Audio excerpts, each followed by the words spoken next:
মাছ চাষ করতে গিয়ে আমাদের বিভিন্ন ধরনের সমস্যার মুখোমুখি হতে হয়। যেমন মাছের বৃদ্ধি ঠিকঠাক মতো না হওয়া, মাছেদের রোগ প্রতিরোধ ক্ষমতা কমে যাওয়া, কিংবা বিভিন্ন ধরনের রোগ ব্যাধি হওয়া। তো এগুলোর পেছনে কিন্তু মাছেদের যে প্রোটিন চাহিদা রয়েছে সেগুলো ঠিকঠাক মতো আমরা যখন পূরণ করতে না পারি তখনই কিন্তু এই ধরনের সমস্যার মুখোমুখি আমাদেরকে হতে হয়। তো আজকের এই ভিডিওতে আমরা শিখব যে বিভিন্ন প্রজাতির যে মাছ রয়েছে তাদের প্রোটিন চাহিদা কি পরিমাণ। তো ভিডিওটা আপনারা স্কিপ না করে ফুল ভিডিওটা দেখে নিন। আর আমাদের ভিডিও যদি ভালো লাগে তাহলে অবশ্যই আমাদের চ্যানেলকে সাবস্ক্রাইব করে নেবেন।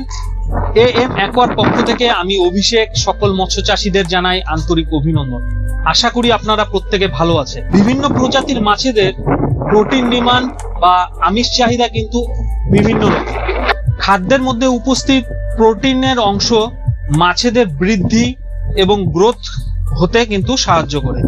আর খাদ্যে উপস্থিত কার্বোহাইড্রেট বা শ্বেতসার কিন্তু মাছের মধ্যে যে চাঞ্চল্য এক কথায় বা শক্তি জোগাড় করতে কিন্তু সাহায্য করে। কিন্তু আমরা যখন মাছেদের খাদ্য তৈরি করি তখন কিন্তু আমরা কার্বোহাইড্রেট পার্টস অর্থাৎ বিভিন্ন ধরনের ভুসি, ব্রান, এগুলো কিন্তু আটা, এগুলো কিন্তু আমরা বেশি পরিমাণে কিন্তু প্রয়োগ করি। কিন্তু আমাদের মাছেদের যে বৃদ্ধি তার জন্য কিন্তু আমাদের সবচেয়ে বেশি প্রয়োজন সেটা হচ্ছে প্রোটিন। কিন্তু আমরা কিন্তু সেক্ষেত্রে কিন্তু প্রোটিনটা কিন্তু ঠিকঠাক মতো কিন্তু আমরা চাহিদা অনুযায়ী কিন্তু দেই না। অনেক ক্ষেত্রে কি হয়, আমরা কি পরিমাণ প্রোটিন দরকার আমাদের মাছকে বড় করবার জন্য সেটা কিন্তু আমাদের ঠিকঠাক মতো জানা থাকে। তো আজকের এই ভিডিও দেখলে আশা করি আপনাদের সমস্ত রকম ডাউট ক্লিয়ার হয়ে যাবে। মাছ যখন ছোট অবস্থায় থাকে সেটা যে ধরনের প্রজাতির মাছ, যখন আমরা পুকুরে ডিম পোনা ফেলবো বা রেণু ফেলবো তখন কিন্তু মাছেদের প্রোটিন ডিমান্ডটা কিন্তু বেশি হবে। তো সেক্ষেত্রে কিন্তু দেখা গেছে যে 38 to 40% প্রোটিন সমৃদ্ধ খাবার কিন্তু আমাদের দিতে হবে। সেটা আপনি রুই কাতলা, মৃগেল হোক বা পাবদা, ট্যাংরা অর্থাৎ ক্যাটফিশ জাতীয় মাছই হোক না কেন, আমাদের কিন্তু নিয়ার অ্যাবাউট 40% প্রোটিন সমৃদ্ধ কিন্তু খাবারটা আমাদেরকে দিতে হবে। এক্ষেত্রে একটা কথা বলে রাখি, আমরা যদি প্রোটিনের মানটা, খাদ্যের প্রোটিনের মানটা যদি আমরা ঠিকঠাক মতো মেনটেন করতে পারি তাহলে অটোমেটিকলি কিন্তু আমাদের কার্বোহাইড্রেট যে পার্টসটা আছে সেটা কিন্তু আমাদের হয়ে যাবে। তো এক্ষেত্রে আমরা কিন্তু কার্বোহাইড্রেটস এর যে পার্টটা আছে সেটা নিয়ে আমরা বেশি ডিসকাস করব। তো মেন বিষয়টা হচ্ছে কিন্তু প্রোটিন ডিমান্ডটা। সেই প্রোটিন চাহিদাটা যদি আমরা ঠিকঠাক মতো পূরণ করতে পারি তাহলে একদিকে যেমন মাছের গ্রোথ ভালো হবে, মাছেদের রোগ প্রতিরোধ ক্ষমতা থেকে শুরু করে সবকিছু কিন্তু ঠিকঠাক থাকবে। তো মেন যেহেতু প্রোটিন ডিমান্ডটা আমাদের পূরণ করতে হবে সেহেতু কিন্তু সেই দিকটার উপরে কিন্তু খাদ্য তৈরি করবার সময় বা খাদ্য আমরা যখন রেডিমেড কিনবো তখন কিন্তু আমরা কিন্তু প্রোটিনের যে মানটা আছে সেটা দেখে কিন্তু আমরা কিনবো কিংবা হাতে বানাবো। তো আশা করি এইটুকু বিষয় আপনাদের ক্লিয়ার হয়েছে। এবার আসছি হচ্ছে যেটা বলছিলাম যে রেণুর যখন আমরা পুকুরে ছাড়বো সেক্ষেত্রে কিন্তু আমাদেরকে যে প্রজাতিরই মাছ ছাড়ি না কেন আমাদের 38 to 40% প্রোটিন সমৃদ্ধ আমাদেরকে খাবার দিতে হবে। আচ্ছা, নেক্সট যেটা আমি বলছি, মাছের গ্রোথ যখন বা মাছ যখন ধীরে ধীরে বাড়তে থাকে তখন তার প্রোটিন ডিমান্ডটা কিন্তু ধীরে ধীরে কমতে থাকে।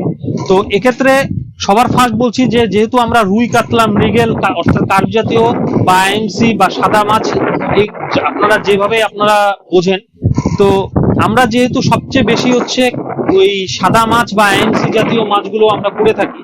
তো এটাই আমি বলছি সবার প্রথমে যে আইএমসি জাতীয় মাছের প্রাথমিক যখন রেণুর স্তরটা পার হয়, অর্থাৎ রেণুর ক্ষেত্রে আমরা 40% হিসেবে আমরা খাবারটা দেব। যখন সেটা ধানি পোনাতে চলে আসবে তখন কিন্তু আমরা নিয়ার অ্যাবাউট 26% কিন্তু 26 to 28% প্রোটিন সমৃদ্ধ কিন্তু খাবার আমরা দেব। কখন? যখন সেটা ধানি পোনায় থাকবে। তারপর যখন 15 দিন পার হয়ে যাবে বা 20 দিন পার হয়ে যাবে, যখন সেটা মোটামুটি ফিঙ্গারলিংস বা 1 মাস যখন হয়ে যাবে, ফিঙ্গারলিং সাইজে চলে আসবে, তখন কিন্তু আমরা মোটামুটি 26% খাবার কিন্তু প্রোটিন সমৃদ্ধ খাবার কিন্তু আমরা দেব 26%। তো এরপর যখন আরো গ্রোথ হবে, অর্থাৎ যখন নিয়ার অ্যাবাউট 50 গ্রামের মতো যখন মাছটা হয়ে যাবে তখন আমরা 22 থেকে 24% প্রোটিন সমৃদ্ধ আমরা খাবার দেব। তো আমি আবার রিপিট করে দিচ্ছি যখন রেনু অবস্থায় থাকবে তখন আমরা 38 অর্থাৎ 38 থেকে 40% প্রোটিন সমৃদ্ধ খাবার দেব। তারপর যখন ধানি পোনাতে চলে আসবে তখন আমরা নিয়ার অ্যাবাউট ওই 26 থেকে 28% খাবার দেব। তারপর যখন হচ্ছে মোটামুটি যখন 50 গ্রামের মতো যখন চলে আসবে তখন কিন্তু আমরা 22 থেকে 24% প্রোটিন সমৃদ্ধ খাবারটা দেব। এবার আসি তেলাপিয়া এবং পাঙ্গাস মাছের ক্ষেত্রে। তো রেনু যদি আপনারা ফেলেন একই প্রসেস আছে, যে প্রথমে আপনাদেরকে 38 থেকে 40% প্রোটিন সমৃদ্ধ খাবার আপনাকে প্রথমের দিকে দিতে হবে।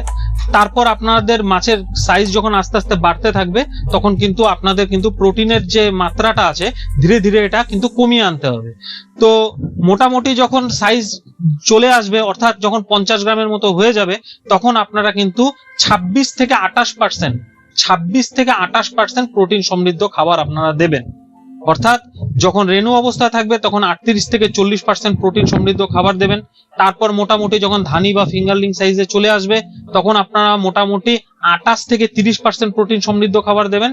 এবং পরবর্তীতে যখন 50 গ্রামের মতো মোটামুটি সাইজ চলে আসবে তখন আমরা কিন্তু 26 থেকে 28% প্রোটিন সমৃদ্ধ কিন্তু খাবারটা দেব। এবার আসি বিভিন্ন ধরনের ক্যাটফিশ জাতীয় মাছ, অর্থাৎ শিং, মাগুর, তারপরে হচ্ছে আপনার গুলশা ট্যাংরা বা নোনা ট্যাংরা, তারপরে হচ্ছে আপনার পাবদা, এই সমস্ত জাতীয় মাছেদের ক্ষেত্রে কিন্তু প্রোটিন জাতীয় যে খাবারটা আছে সেটা কিন্তু বেশি পরিমাণে দিতে হয়। অর্থাৎ এদের প্রোটিন, এই সমস্ত প্রজাতির মাছেদের প্রোটিন ডিমান্ডটা কিন্তু অনেক হাই। তো একই ব্যাপার আছে, যখন আপনারা রেনু ছাড়বেন তো তখন আপনাদেরকে 40% প্রোটিন সমৃদ্ধ খাবার দিতে হবে। এবং পরবর্তীতে মাছগুলো যখন বড় সাইজে চলে আসবে তখন কিন্তু এদেরকে 30 থেকে 32% প্রোটিন সমৃদ্ধ খাবার কিন্তু আপনাদেরকে নিশ্চিতভাবে দিতে হবে। আদারওয়াইজ এই সমস্ত মাছেদের, শুধু এই সমস্ত না, কোনো মাছেরই কিন্তু গ্রোথ আপনারা ঠিকঠাক মতো পাবেন না যদি তাদের প্রোটিন যে ডিমান্ড আছে সেই অনুযায়ী আপনারা খাবেন।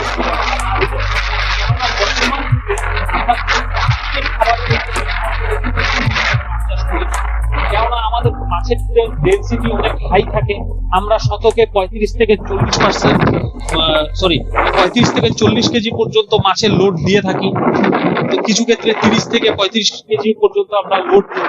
তো যখন এত হাই ডেনসিটিতে যখন আমরা মাছ চাষ করব, সেই ডেনসিটিতে কিন্তু আমাদের কিন্তু প্রাকৃতিক খাদ্য কিন্তু সেই হারে কিন্তু উৎপন্ন হবে না। তাই আমাদের কিন্তু সম্পূরক খাবার কিন্তু আমাদেরকে দিতেই হবে। আমি আছি আপনাদের সাথে, আমি নেক্সট এরপরে ভিডিও দেব যে বিভিন্ন ধরনের যে খাদ্যগুলো রয়েছে তার মধ্যে কি পরিমাণ প্রোটিন আপনারা পাবেন করব। এবং নেক্সট ভিডিওতে আমি আমার ফার্মের খাবার কিভাবে তৈরি করি সেটা অবশ্যই আপনাদের সাথে শেয়ার করব। আমি অনেক ইউটিউব চ্যানেল দেখেছি যারা বিভিন্ন ধরনের কথা বলে দেয়, কিন্তু আমরা যে মাছ চাষি আছি, আমাদের যে মেন প্রবলেম, আমরা মাছ যখন বিক্রি করতে যাই তখন কিন্তু আমরা পাই না। আজকের দিন আমি বলছি, আজকে 10 তারিখ আমি ভিডিওটা করছি। আজকের দিন ইন্ডিয়াতে আমি পশ্চিমবঙ্গের কুচবিহার ডিস্ট্রিক্টে রয়েছি, এখানে সর্ষার ফুল আমাকে 32 টাকা দরে আমাকে কিনতে হচ্ছে। শুধু তাই নয়, আজকে আমি ব্রান কিনতে যাচ্ছি, আমাকে ব্রানের মিল থেকে বলছে এক গাড়ি মাল না কিনলে আমাকে ব্রান দেবে না। তো আপনারা একটু ইমাজিন করুন যে আমরা যে মাছ চাষিরা আছি আমরা কতটা অসহায়। আমাদেরকে বিভিন্ন ভাবে আমাদের কিন্তু পিছে চলছে। হোয়ারাস যখন আমরা মার্কেটে মাছ নিয়ে যাচ্ছি, আমরা কি দামে মাছ বিক্রি করব সেটা কিন্তু আমরা ঠিকঠাক মতো জানতে পারি না, আমরা কিন্তু দ্বিধায় থাকি। আমরা যখন আড়তদারদেরকে ফোন করি যে দাদা আজকে মাছের দাম কিরকম হতে পারে, ওরা কিন্তু আমাদেরকে একটা আইডিয়া দিয়ে দেয়। যখন মাছ নিয়ে যাই তখন আমাদেরকে বলে যে এই দাম আজকে তো মাছের ডিমান্ড, কিন্তু একটা কথা বলুন, আমরা কত কষ্ট করে কতদিন অপেক্ষা করে মাছগুলোকে উৎপন্ন করি, বড় করি, ভাইরাস মাছটা যখন বিক্রি করতে যাই তখন কিন্তু আমরা সঠিক। তো যাই হোক, একটা কথাই বলবো, আমাদেরকে মাছ চাষে সফল হতে গেলে একটু বুদ্ধি করে আমাদেরকে কিন্তু কাজটা করতে হবে, যে কিভাবে খাদ্যগুলো তৈরি করতে হয়। এক কথায় আমাদের মাছ চাষ করতে গেলে সব থেকে বেশি যেটা খরচা হয় সেটা হচ্ছে খাদ্যের উপর। তো সেই খাদ্যটা কত কম খরচে তৈরি করা যায়, আমরা কম খরচাও করব কিন্তু আমাদের প্রোটিন ডিমান্ড ঠিকঠাক থাকবে, সেটা কিন্তু আমাদের নিশ্চিত করে আমাদের কাজ করতে হবে। তো নেক্সট ভিডিওতে আপনাদেরকে আমি একটা খুব সুন্দর একটা ভিডিও আপনাদেরকে দেখাবো যে আমি আমার ফার্মে কিভাবে মাছেদের খাবার তৈরি করি আর কি কি উপাদান দিয়ে তৈরি করি এবং শেষে আমাদের কত টাকা খরচা হয় পার কেজিতে, সেটা আপনারা দেখবেন এবং বিশ্বাস করবেন না হয়তো যে এত কম খরচেও মাছের খাদ্য তৈরি করা যায়। তো আজকের ভিডিও এইটুকু পর্যন্ত। যদি ভালো লাগে তাহলে অবশ্যই একটা লাইক দেবেন এবং আমাদের চ্যানেলকে অবশ্যই সাবস্ক্রাইব করে নেবেন। এবং আপনাদের কাছ থেকে খুবই সহযোগিতা পাচ্ছি, যে কারণে আমাদের চ্যানেলের গ্রোথ খুবই ভালো হচ্ছে। নিয়ার অ্যাবাউট 1 মাসের মধ্যে আমাদের 4000 সাবস্ক্রাইবার পূর্ণ হয়ে গেছে এবং ভিউজ প্রচুর পরিমাণে পাচ্ছি। তো এগুলো আপনারা না থাকলে হয়তো সম্ভব হতো না। তো আমি চেষ্টা করব আমার যতটুকু জানা আছে সেটা আপনাদের সাথে শেয়ার করার। যদি কোনো জায়গায় ভুল ভ্রান্তি হয়ে যায় তো অবশ্যই আপনারা সেই জায়গাটা আমাকে কারেকশন করে দেবেন। আমিও আপনাদের মতো একজন চাষি। তো আপনাদের যদি কোনো রকম সাজেশন থাকে তাহলে আমার সাথে অবশ্যই শেয়ার করবেন, যাতে আমিও কোনো কিছু শিখে নিতে পারবো। শেখার কোনো মানে এক্ষেত্রে কোনো লজ্জার বিষয় নেই যে আমাকে যে সবকিছু জানতে হবে, ঠিক আছে?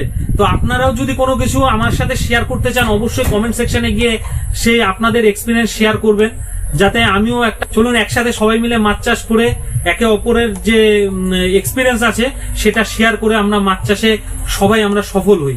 এটাই আমার আশা। ধন্যবাদ।